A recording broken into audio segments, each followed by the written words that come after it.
Halo, Assalamualaikum warahmatullahi wabarakatuh. Hari ini kalian bertemu kembali bersama Ibu Rini Pratiwi Sugihati. Nah, hari ini kita mulai pembelajaran yang baru, yaitu mendeskripsikan teks editorial. Simak ya pembelajarannya.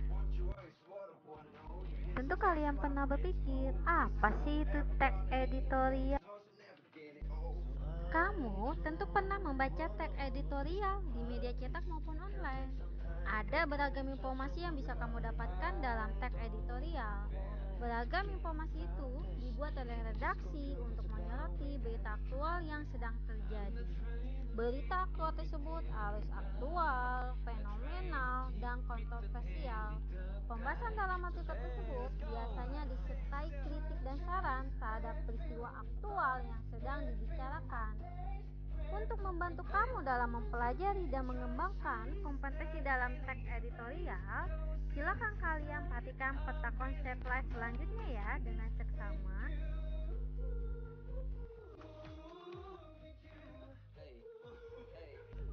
Dalam peta konsep akan terlihat apa yang akan kalian pelajari hari ini. Yang akan kalian pelajari adalah teks editorial, tapi hanya dua yang akan kalian pelajari. Yang pertama, 3.5 mendeskripsikan informasi berupa pendapat, alternatif solusi, dan simpulan terhadap suatu isu berkaitan dengan bidang pekerjaan. Yang kedua, 4.5 menyeleksi ragam informasi sebagai bahan teks editorial berkaitan dengan bidang pekerjaan baik secara lisan maupun secara tulis.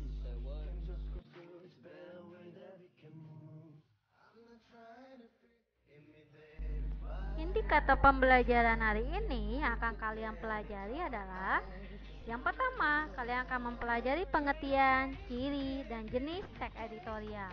Yang kedua, yang akan kalian pelajari perbedaan fakta dan opini di dalam teks editorial. Yang ketiga, penentuan ciri dan jenis teks editorial.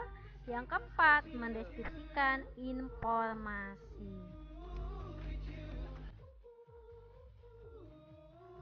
Sekarang kita mulai pembelajarannya ya. Teks editorial. Teks editorial adalah artikel utama yang ditulis oleh redaktur koran yang merupakan pandangan redaksi terhadap suatu peristiwa atau berita aktual yang sedang terjadi atau yang sedang menjadi sorotan, fenomenal dan kontroversial atau menimbulkan perbedaan pendapat atau perdebatan.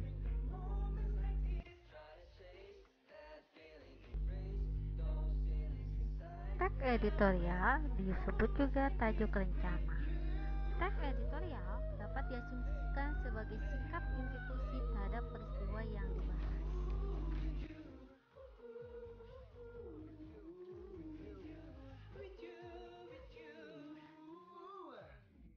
Agar kalian lebih memahami mengenai bagaimana cara mendeskripsikan teks editorial, kalian saksikan video berikut ini ya.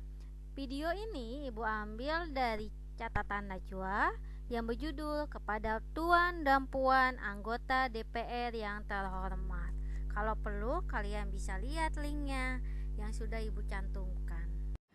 Kepada Tuan dan Puan, para anggota DPR yang terhormat, apa kabar hari ini? Sepertinya tak sebaik biasanya. Sama, di sini pun begitu. Kita semua memang sedang diuji. Hidup memang tak selalu baik kan? Seperti kami-kami ini, Tuan dan Puan juga mungkin lebih banyak bekerja di rumah.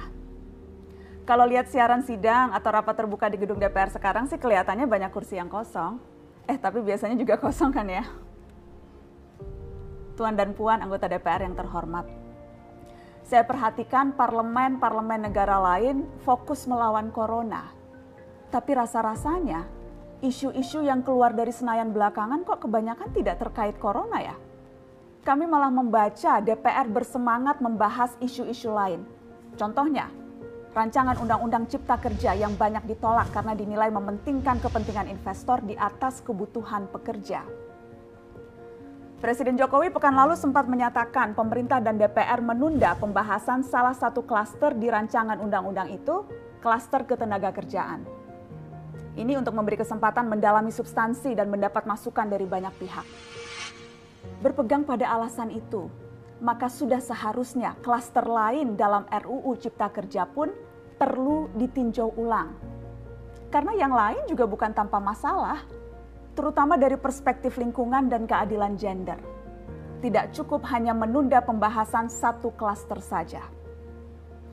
Ada juga RUU lain yang masih nekat mau dibahas. Ada RUU KUHP yang tahun lalu diserbu unjuk rasa. Lalu RUU pemasyarakatan. Ada koruptor yang sudah ngebet pengen bebas kah? Apa kabar Pak Yasona?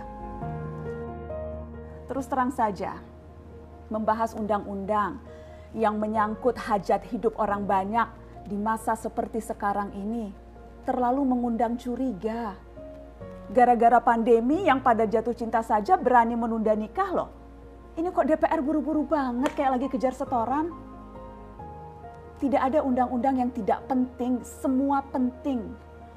Justru karena undang-undang itu penting, aneh jika pembahasannya diseriusi di waktu seperti sekarang, saat dimana perhatian dan konsentrasi kita sedang terkuras bertahan hidup di tengah wabah. Produk hukumnya pun berpotensi cacat bila tidak memenuhi ketentuan, dan rasanya belum ada aturan pembahasan RUU secara virtual. Jika ngotot menuntaskan Omnibus Law atau RUU KUHP atau RUU pemasyarakatan, jangan salahkan jika ada yang menilai DPR tidak menjadikan perang melawan corona sebagai prioritas. Saya percaya setiap tindakan dan keputusan di masa krisis mencerminkan skala prioritas. Atau memang inikah prioritas wakil-wakil rakyat kami saat ini? Bikin ribut juga jelas tak seharusnya jadi prioritas. Satgas COVID-19 DPR kemarin dikabarkan mengimpor jamu ilegal dari Tiongkok secara besar-besaran untuk pasien positif virus corona. Satgas kemudian membantah itu, katanya ini diproduksi di Jakarta dan merupakan sumbangan Wakil Ketua DPR RI Sufmi Dasko yang akan dibagikan gratis ke berbagai rumah sakit. Kemudian dikabarkan juga jamunya mengandung bahan berbahaya dan belum terbukti klinis. Satgas lagi-lagi membantah, katanya sedang proses mendapatkan izin edar di Badan Pengawasan Obat dan Makanan. Sedang itu berarti belum kan ya? Tuan dan puan yang terhormat, niat baik pun perlu proses yang baik. Proses yang semrawut hanya akan disusul polemik. Sementara sekarang kita sedang banyak-banyaknya menaruh harapan kepada negara. Tindak tanduk DPR salah benarnya akan selalu dilihat. Makanya sempat ramai juga warganet mengkritik Satgas COVID-19 DPR RI yang berfoto mengenakan APD saat hendak berkunjung ke rumah sakit darurat Wisma Atlet menyerahkan sumbangan DPR. Ini dinilai melukai hati masyarakat. Tenaga medis kita saja bertaruh nyawa benar karena kekurangan APD. Tidak ada yang meragukan jumlah sumbangan DPR. Kami yakin pasti banyak, namanya juga DPR, beli ribuan rapid test saja mampu, ngeborong jamu apalagi. Tapi ini soal rasa dan empati. Kecuali ya, kalau yang dipakai anggota DPR itu APD yang lain, alat pelindung dewan. Salam hormat dari kami yang kalian wakili.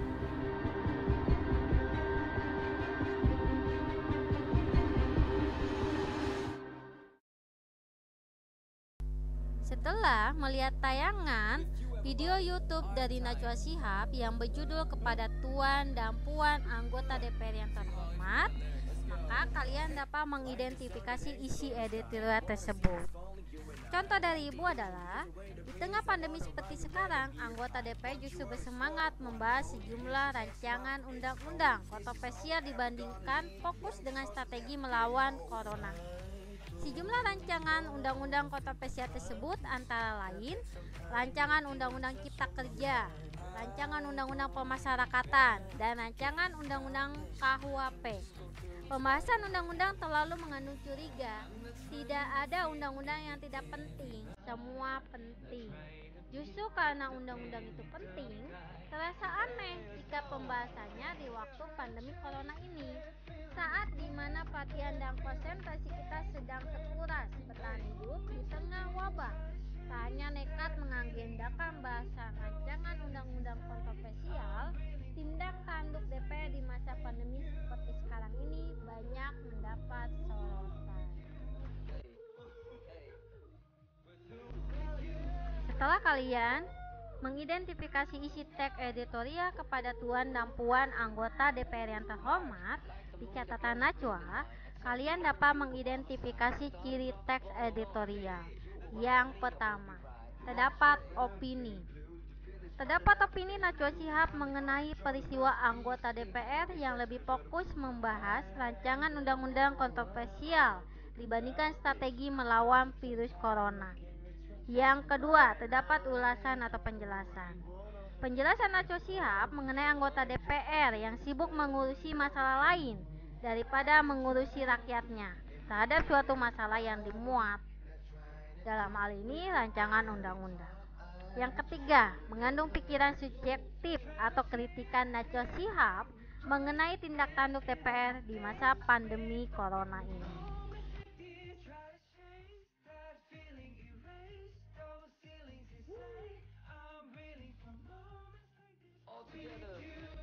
Sekarang, kalian mencoba mengidentifikasi isi editorial dari video YouTube Najwa Shihab kepada tuan dan puan anggota DPR yang terhormat.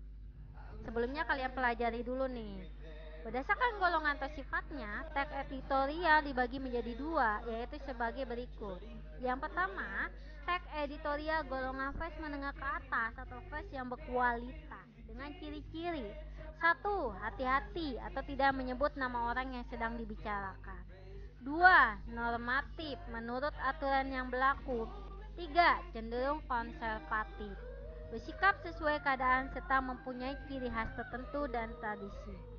4. Pertimbangan terhadap aspek politis lebih besar daripada aspek sosiologis. Yang kedua, teks editorial golongan vers menengah ke bawah dengan ciri-ciri. 1. Lebih berani, langsung menyebut nama orang yang diberitakan. 2. Atraktif, mempunyai daya tarik untuk semua kalangan. 3. Progresif, bersifat memberi perubahan atau kemajuan. 4. Lebih memilih pendekatan sosiologis daripada pendekatan politik. Nah, menurut kalian, ke arah manakah golongan atau jenis teks editorial kepada tuan dan puan anggota DPR yang terhormat yang kalian dengar di catatan Najwa? Nanti hasilnya beritahukan ibu ya.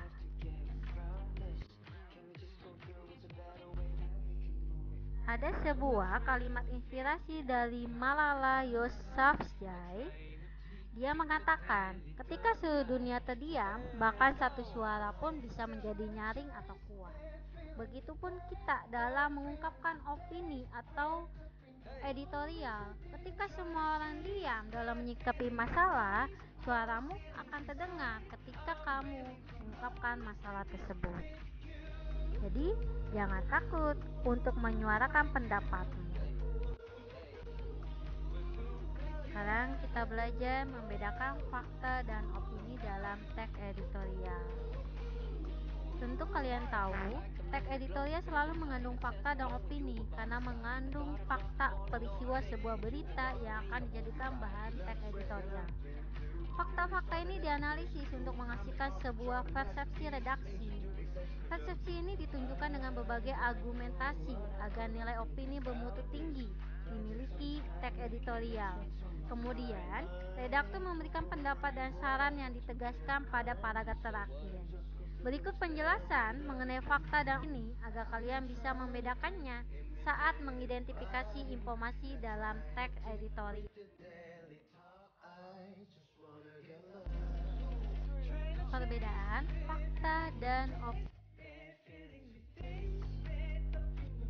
Fakta adalah hal, keadaan, peristiwa yang merupakan kenyataan atau sesuatu yang benar-benar terjadi. Fakta yang disajikan dalam teks editorial berupa peristiwa dan data-data terkait dengan peristiwa yang dibahas.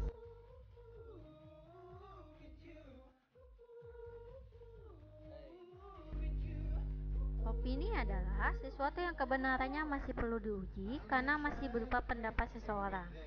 Opini disebut juga pendapat atau pandangan pribadi seseorang.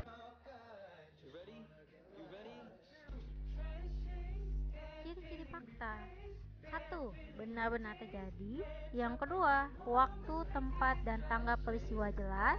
Yang ketiga, bisa dibuktikan kebenarannya. Yang keempat, diperkuat dengan angka-angka dan berwujud benda. Jenis fakta dibagi menjadi dua.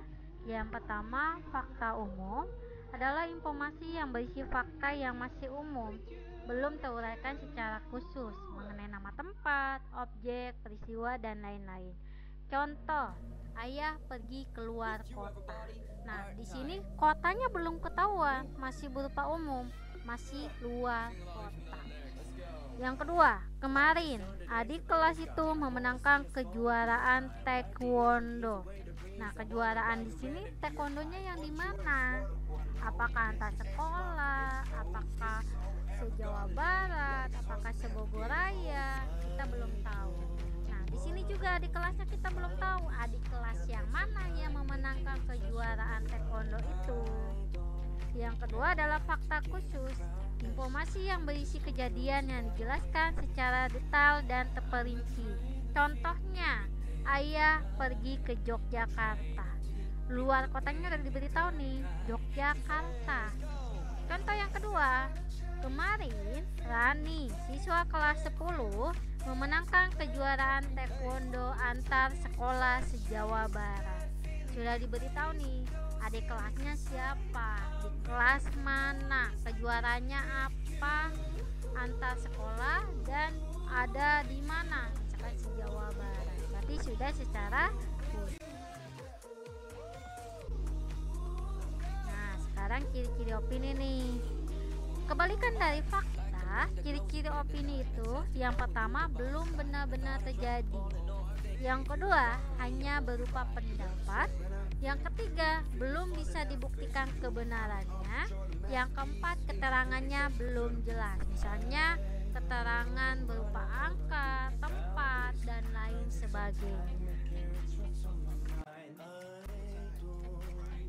Sama dengan fakta, opini dibagi menjadi dua. Yang pertama, opini perseorangan. Opini perseorangan adalah pendapat berdasarkan pandangan pribadi atau orang-orang tertentu saja. Yang kedua adalah opini umum, yaitu pendapat berdasarkan pandangan orang banyak atau khalayak umum. Nah, sekarang kita mulai ke bagian penugasan ya. Ya, alhamdulillah kita sudah mempelajari materi mendeskripsikan informasi teks editorial. Setelah memahami materi di atas, kalian pasti mengetahui nih kemampuan kalian dalam mendeskripsikan informasi teks editorial. Penugasannya ya. 1. Hal yang akan kalian lakukan nanti adalah melakukan kegiatan diskusi bersama kelompok kalian. Kalian akan disajikan sebuah masalah untuk melakukan kegiatan sebagai berikut. Bagi kelompok kalian menjadi 3 kelompok kecil untuk membahas 3 materi yang berbeda. Dalam kelompok kecil, kalian berusaha memecahkan masalah yang diajukan dalam LKPD. 4. Diskusikan hasil temuan kalian melalui grup WhatsApp atau Google Classroom atau Google Duo dengan kelompok besar. Yang kelima, susun hasil kegiatan diskusi kalian. Yang keenam, sajikan hasil diskusi dengan mengirimkan hasil diskusi berupa PPT, Word, atau video melalui Google Classroom. Yang ketujuh, jangan lupa mengirimkan resume pembelajaran ke Google Classroom per individu. Yang kedelapan, setiap kelompok mengirimkan juga hasil screenshot kegiatan diskusi kalian sebagai bukti, baik diskusi kecil maupun diskusi besar. Ini teks yang akan kalian baca dan yang akan kalian identifikasi isi informasinya. Soal latihannya ada di slide selanjutnya.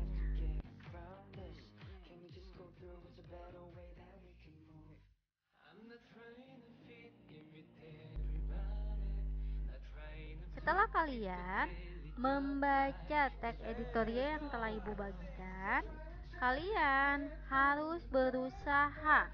Yang pertama, berdasarkan pemahaman kalian, coba kalian sebutkan pengertian, ciri, dan jenis teks editorial.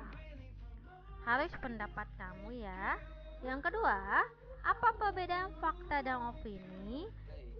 Identifikasi fakta dan opini dalam teks editorial, mengantisipasi bencana akhir tahun, lalu jelaskan perbedaannya.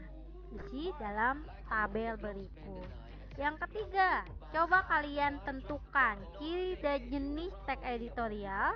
Dari teks editorial mengantisipasi bencana akhir tahun, sudah disediakan tabelnya. Yang keempat, deskripsikan informasi yang kalian temukan dalam teks editorial mengantisipasi bencana akhir tahun. Silakan kalian analisis informasi yang kalian temukan berdasarkan jenis, ciri, dan isi. Terima kasih ya karena telah menyimak penjelasan dari Ibu. Kita berjumpa kembali di pembelajaran selanjutnya. Sayonara.